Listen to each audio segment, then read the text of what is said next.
Welcome to Pond. My name is Mitch Stein. I'm the co-founder, CEO, and Chief Impact Officer. We want to make tech work for good. So we're highlighting and uplifting the critical parts of the impact technology ecosystem through human conversations with the leaders and shapers of the industry. Let's jump in. Meet Devin Nakano, a chess master who beat the odds to achieve success as a technologist in his own life and is now dedicating all of his time to make the same possible for every underestimated kid in the country. Devin, thank you so much for joining us today. Would you mind starting out introducing yourself and your organization? Hi, my name is Devin Nakano. I'm the founder, president, and executive director of Y7 Chess Inc.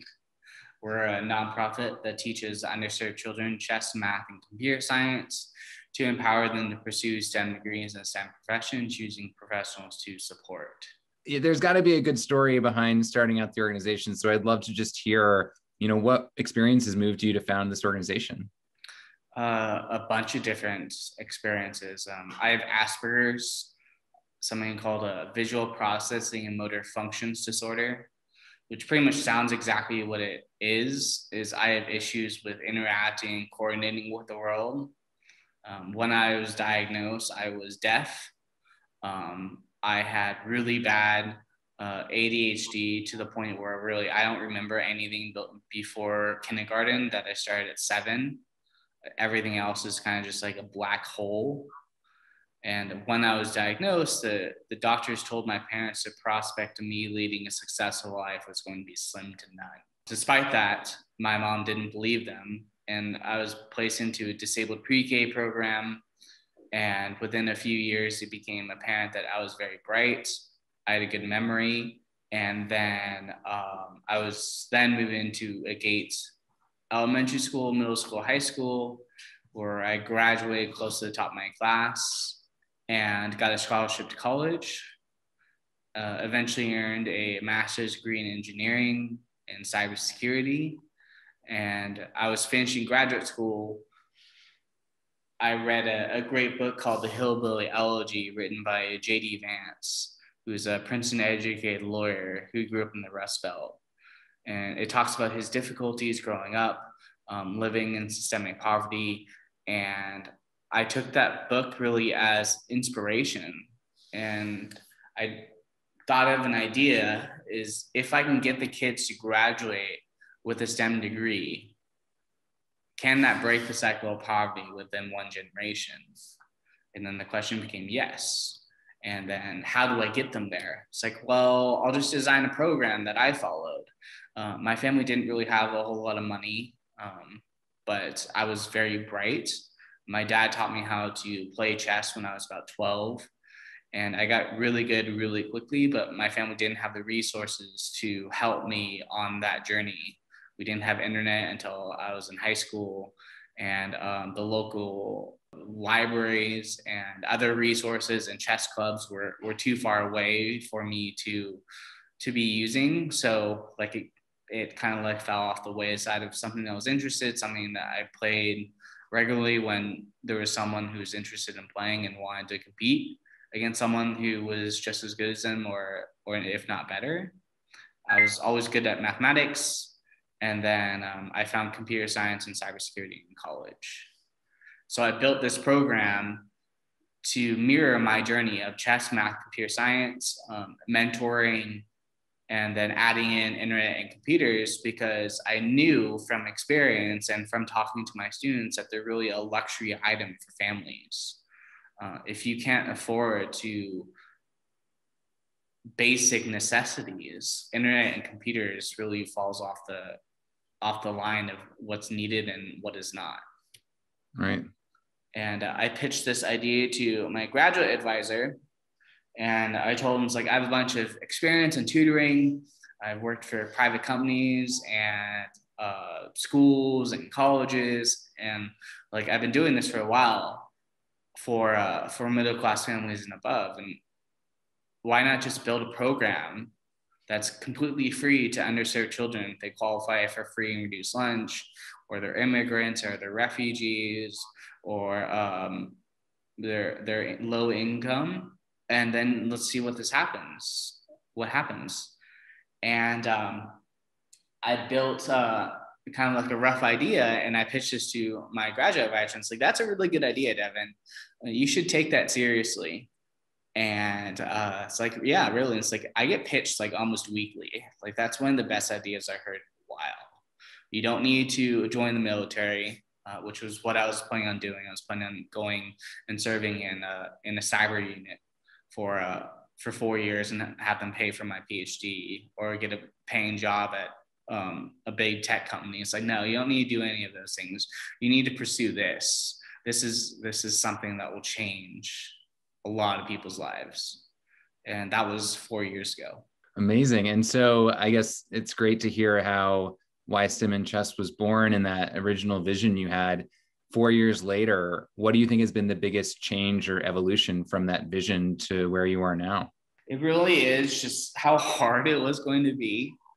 I didn't think that I would be in the position that I am right now, continue to self-fund the project, continue to bootstrap the company. That was definitely a major issue. Another issue was just like how much this is needed and how much it grew so fast. I started with 4 kids in 2017, and within a year I had 100. And then within 2 years, I had 400. 3, I had over 600. And today, I have over 700 in 5 states and 2 countries. And this is all completely bootstrapped and with little to no support from outside resources. And what do you feel like has been the biggest limitation from getting those outside resources? Is it just your time because you're serving, you've got just so much need, or are there structural things that you feel like are getting in the way of more Honestly, I think it has a lot to do with innovative ideas, or people think that this is innovative, but it's really not. Yeah. I am just taking individual aspects that have been successful in underserved communities, and I'm building this program that a lot of middle-class families and above use regularly. They get exposed to STEM really early. They start learning how to play chess really early. They start understanding the importance of mathematics and education in their lives. What I've done is I've taken all of those lessons and all this research, and I've just compiled it together into a single program that seems really, really innovative, but it's really not. Right. It's really just a supply chain efficiency than anything else. Right. And well, it takes a significant amount of time to build proven success from idea to scale and beyond for large foundations to want to support you. Innovation is cool. Innovation is great. But really what they want to see is they want to see results, and results take time and results take money. What differentiates Why STEM and Chess from other kind of like STEM education organizations? Like, what do you view as those impacts or outcomes that you're measuring or seeing that do prove your success? It's really the idea of taking a child from no foundation STEM at all and slowly turning them into engineers by the time they graduate. Mm-hmm. So we start with chess to build soft skills, problem solving, critical thinking, multi-step thinking, pattern recognition. And chess is scientifically proven over the better part of the last 50 to 70 years in research that raises your IQ, raises your test scores, increases your memory, grows the dendrites in your brain that are responsible for essentially computational power. Mm-hmm. And then mathematics, all STEM is based on mathematics. The stronger your foundation in mathematics is, the stronger your foundation STEM overall is going to be. Mm-hmm. And then computer science, because it's the easiest sort of curriculum that we can build into a website that will allow us to scale effectively for little to no cost, because I don't really need a physical lab with chemistry. I don't need like resources or physics or etc. All I really need is a computer and internet, which in itself is hard, but not nearly as hard as having to build a $50,000 lab to teach them basic chemistry. And then what we do is we just package this all together in a curriculum, takes them step by step by step. That by the time they graduate from our program, they're prepared for college. They're potentially prepared for getting a full-time job as an engineer as young as 16 years old, and slowly just giving them the path and the mentorship to be successful long-term. Right. And I also think the, drive to get those measures and results, right, that you would have in a grant application can often miss those anecdotal but super important things that happen that you see interacting with kids every day. Is there someone, I know this is like impossible to pick one instance, but is there like a particular memory that you think back on that drives you and inspires you to keep doing this work? Yeah, it's really just my students from the whole. A lot of them are really smart. A lot of them are really talented. Their families don't even realize how smart that they are until someone tells them. It's like, oh yeah, so-and-so's, smart. It's like, no, so-and-so's gifted. Like he's not just smart. Like they have some serious talent. One of my students, her name is June. She started the program fall of 2018, and she eventually won a grade level state championship 8 months later in 2019. Wow. And then fall of 2020, she's now testing in the top 1% of her grade in reading, writing, and math, up from the bottom 20% when I met her. Right. In 2 years. In 2 years, she's testing at the top 1% of her grade, because now someone's just there that pushes her, that forces her to grow and really show her intelligence. Right. And she doesn't feel out of place.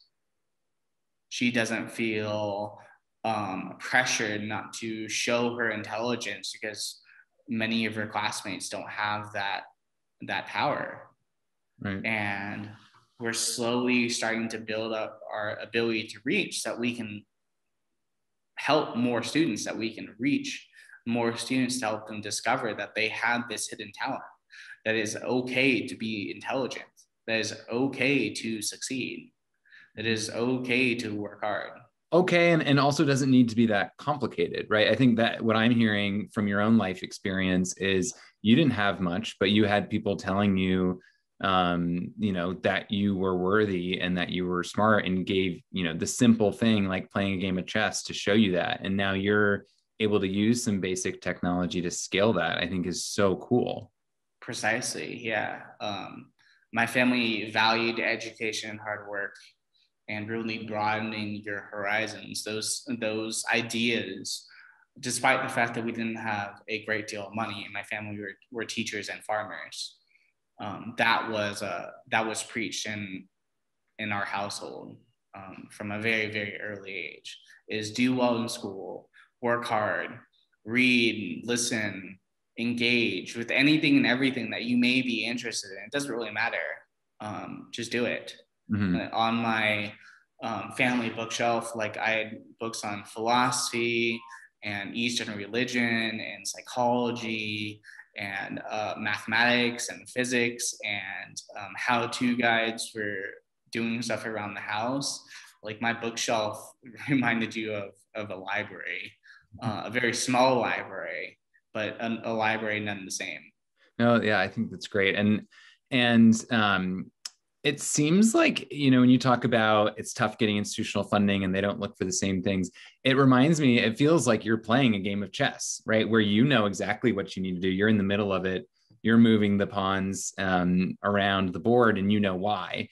But for an onlooker or someone that hasn't been paying attention to the whole game, it's really hard to just, easily see where you're going or why you're doing that thing. And it almost feels like that might be where, and not to say you're doing anything wrong or they're doing anything wrong, it's just like the way it is of how they're approaching it. I don't know the best way to bridge that efficiently without you needing to take a ton of time and kind of get on your hands and knees. It's just, I wish there was a better way.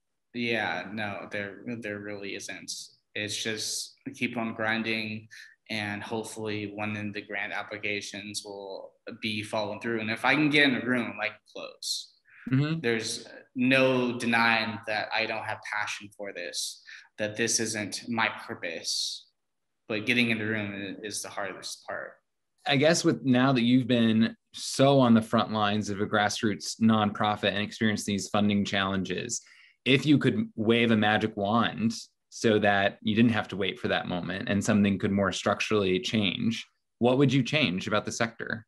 I would hope that foundations would be interested in supplying essentially like micro grants of $1,000, $5,000, maybe $10,000 to ideas that like sound insane, but really aren't, of just like taking that risk. A lot of foundations that deal with STEM education, they have 200, $300 million under management. A couple $1,000s to a couple of foundations every year, like that doesn't even equate to the amount of interest that they're gaining on that balloon bank account. Yeah, yeah. It's a lot like, it's venture capital, right? Yeah. You put a small amount of dollars into a bunch of crazy ideas under the idea that, but it's like, can they reap enough of the impact of that exploding, right, to justify the other spending? That's a different mindset.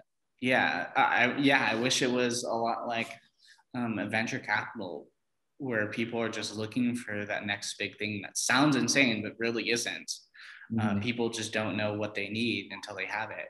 And also working with underserved populations, it's harder because of the logistics needed to serve these populations. Right. You need staff. You need to be patient. You need to be compassionate. You need to understand what's going to prevent them from getting into classes, and then kind of like iron out those friction points to help more students get into the program, to be successful, to prove that you can deliver this. Right. Is critically important for funders. But yeah, I wish there would be more venture capitalists, like that they would be willing to take a risk on a few ideas every single year of supplying essentially like micro grants to see what happens. Like, this is a good idea. This person obviously has an interesting perspective and experience. They have and are highly educated. Why not take a risk?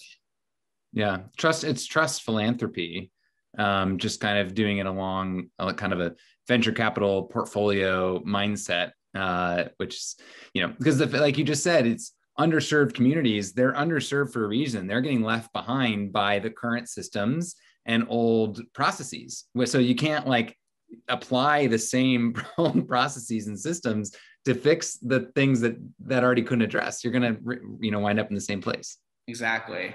There's an idea that flows around my head that's kind of ripped off of Einstein's quote of doing the same thing over and over again and failing and expecting a different result other than failure.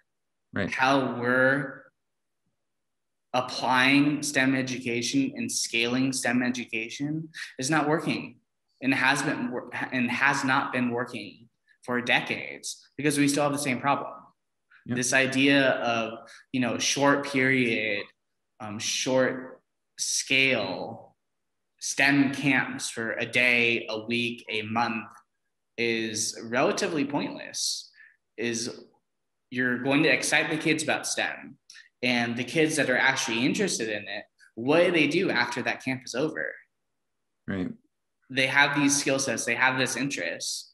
What are they supposed to do after that, other than just like work hard in school and then go to college? Why not just build a program that functions like an after school sport, where a structured program is in place, where a student who's actually interested in this, who wants to pursue this, has the ability to do so regardless of their socioeconomic status?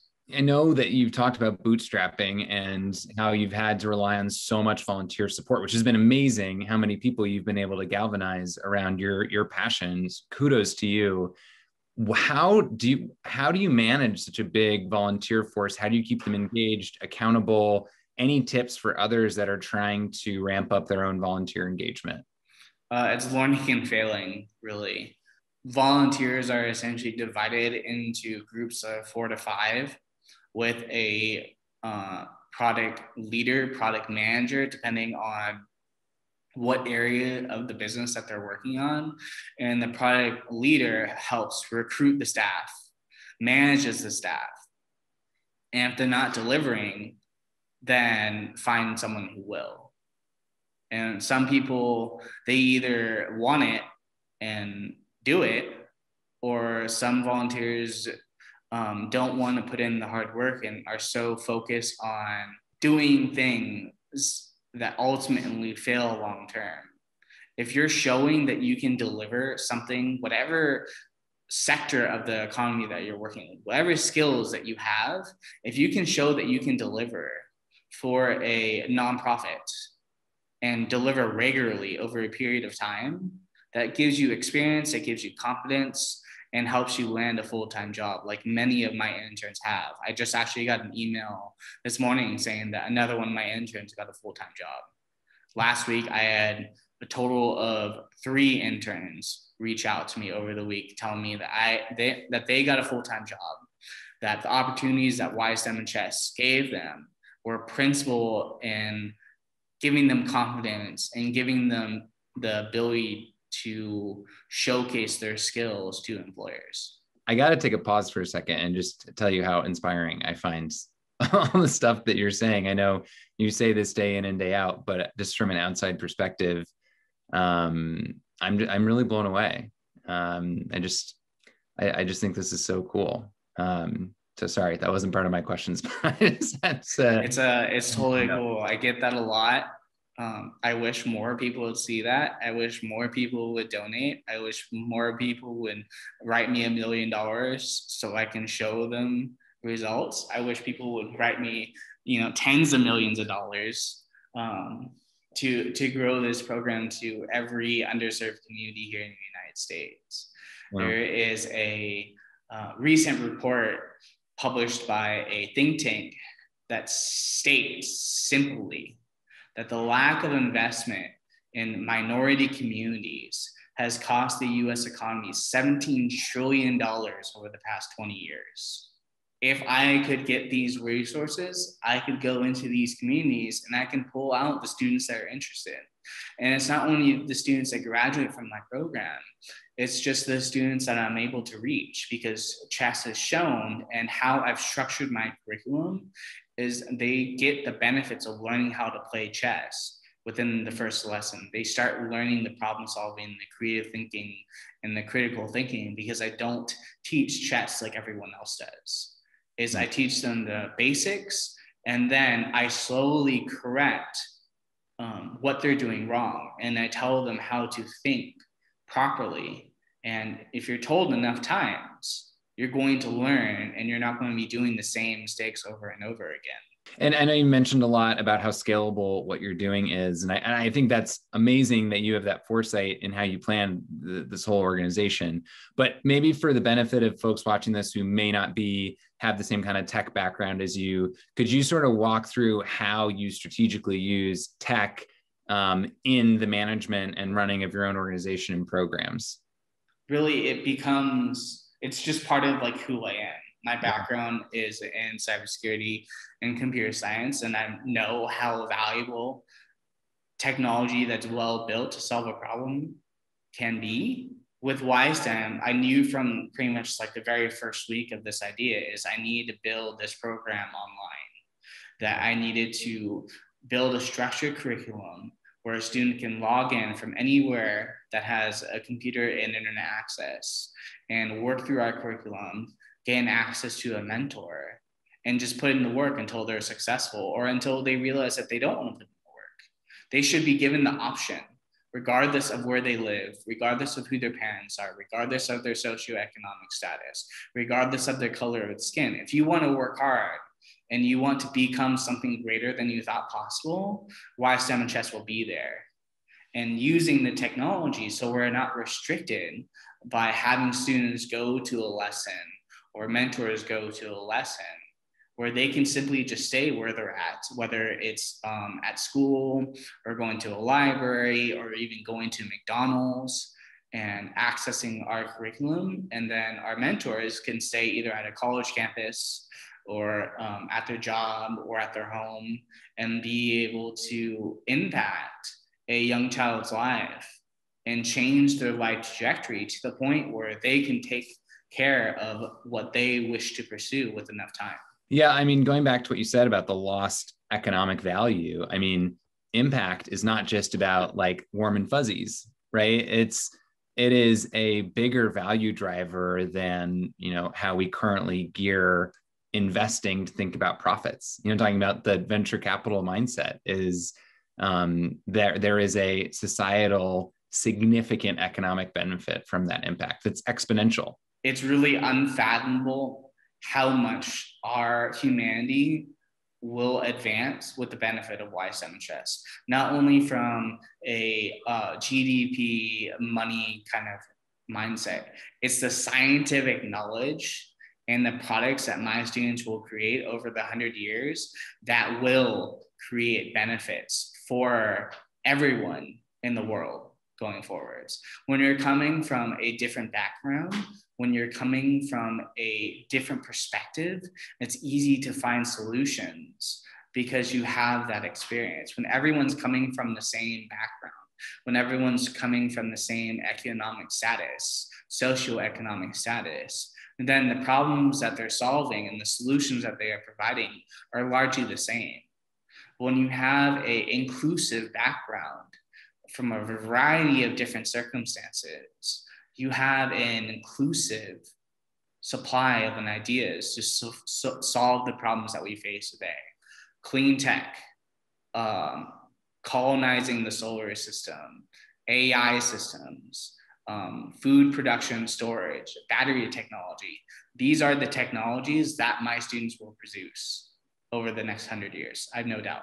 I also just love that you have, you know, zero qualms claiming your own power, right? Like there's no, you know, it's not a lack of humility. It's not an arrogance, but it's just a, you know, realistic acknowledgement of knowledge. Yeah. Everything that you can, yeah, you're able to do. And I just think that people shy away from that, right? Or they're told not to, like, don't think so big in a lot of ways. And so it's refreshing to hear you, you know. A lot of my mentors have been telling me that I actually think too small, that I'm looking for small investment for small gains. Like, no, I have no issue with telling people that I need $1 billion to blanket the United States. If you give me $1 billion today, I will give you $20 trillion over probably the next 20 years. And the scientific investments and the pure theoretical knowledge that my students will produce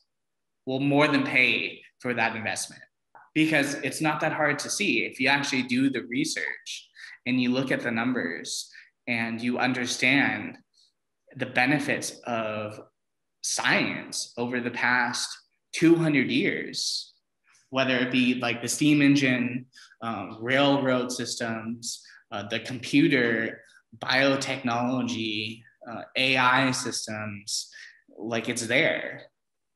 For anyone coming from a technological background, it's readily apparent that this is beneficial, that this will work. People are tempted to say, well, we don't need to change things very radically because look at all these amazing things we've achieved, as opposed to thinking like, maybe that's only scratching the surface of achievement if we looked at it a different way. All of the solutions and all of the benefits are helping middle-class families and above. Everyone below that is still struggling. They have not recovered from the 2008 financial crisis. Yeah. And it's only getting worse with student debt, with the rise of companies, you know, charging more tuition and student debt goes up, and the likelihood of you getting a high paying job because wages have stagnated, and the lack of investment in really just peer research and entrepreneurship has led to a significant decline in really how the United States has stood as a beacon of innovation and freedom. Yeah. And it's sad, but it's the way that we are given because we don't have enough people that will stand up and vote. Well, and I think it's a testament to what is actually the American spirit, in my opinion, is the two of us looking at problems like that and saying, you know, not giving up, right? But looking at that as an opportunity to forge ahead and not getting discouraged, but more determined, which is just why I love chatting with you, because I it's inspiring to me. You know, I started putting changing the world just in my like little LinkedIn subtitle, and I try to say it a lot because a lot of people kind of think like, you know, they sort of like think it's arrogant or silly or whatever. But I'm like, my view is if you can't say I'm changing the world, what are you doing? Exactly. If you don't believe that you can achieve, right, then what are you going to achieve in the first place? If you don't believe in yourself, who else is going to believe in you? Yeah. Everyone, regardless of where you grew up, is always focused on staying the same. The people that change the world, the people that believe that they can succeed, have started with the belief that they can. You think about LeBron James, you think about Barack Obama, you think about Einstein, you think about Hillary Clinton, you think about anyone in the world who's ever accomplished anything great. They started with that single belief that they can achieve. Yeah. And that fuels the success and helps them stay on the path when it's hard and when it hurts and however long it takes them to get where they want to go. Really, the goal becomes is you keep on going and you don't quit. So this may be a lot of what you're working on for your book, but I did want to ask how the book writing's going.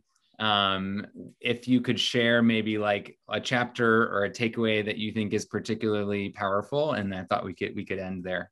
Based on my success of YSTEM and the suggestion of one of my mentors, is I decided to write a book about how to build a tech-based nonprofit and change the world. And it's all about my story through YSTEM, my successes, and a lot of my failures, and helping you identify a clear path that you don't have to start a for-profit company to change the world. You can start a nonprofit. You can use technology to scale your solution and help the people that you want to help. And you don't have to spend the time and have to deliver value to your stakeholders in order to build that solution. If you identify the people that you're trying to help and the technology and how you can use that technology to scale the solution, you can be successful. And really the book is just an accumulation of the ideas and my background and my failures and my successes. And I want to pass that knowledge along to the next person who has the next idea for a nonprofit, or they're told that, no, that's not a good for-profit business. Like, yeah, but it could be a nonprofit. It takes time. It will take a lot of time, more time than you think is actually going to take, but it will be successful if you continue to work on it. And you actually build something that people want that helps them. And there's a lot of people that care about that idea. Yeah. I mean, it's all about impact. It's, you know, I even quipped that, like, I don't like the word nonprofit because it focuses too much on like what you aren't, right? You're not a profit seeking entity. And like, who's to say that's the crowning achievement, right? Like if we could all be focused for profit and nonprofit organizations or businesses on achieving more impact as a primary objective, and it will lead to more value creation, as we talked about previously with, like, you know, lost productivity from not having an impact. Yes, indeed. Just because you're a nonprofit does not mean that you can't make money. Does not mean that you can't sell your service. It's just the idea and how you manage that money and what you use that money for is drastically different, where it doesn't go to bloated C-suite salaries. It goes right back to the people that need it and allows you to scale. Great. Well, Devin, this was amazing. Like I said before, I'm blown away what you're doing. I wish I had $1 billion to give you. But at the very least, I'm excited to get your story in front of more people and just share your amazing message. So I really appreciate you coming on and chatting with us today. I'm happy to. I love talking about YSM, and I love sharing the story with other people. And you can find me on LinkedIn and Twitter at Devin Nakano. If you send me an email at devin@ysmnchess, I will respond. It may take some time, but I will respond. Thanks for coming by. Be sure to visit joinpond.com and jump in when you're ready.